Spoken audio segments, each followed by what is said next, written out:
So we're looking at this magnificent dawn redwood tree directly across from the Japanese tree lilac, very southern end of the heather garden. Maybe 2 years ago, there was a very large, I think it was a linden tree here, and it fell over in a storm. And when it fell down and they removed the tree, all of the volunteer gardeners and people walking by were like, oh, what is that? And so they decided not to plant any more trees here, but to plant some low shrubs, like these azalea that are blooming again. In fact, those are called Encore Azaleas because they bloom in the spring and they bloom now. This tree is a living fossil. It was around during the age of the dinosaurs.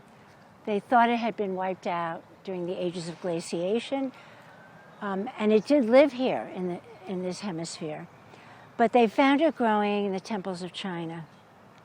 It is just like the bald cypress in that it's a deciduous conifer. And so it still has its needle leaves. It's a conifer, it produces cones, male and female cones.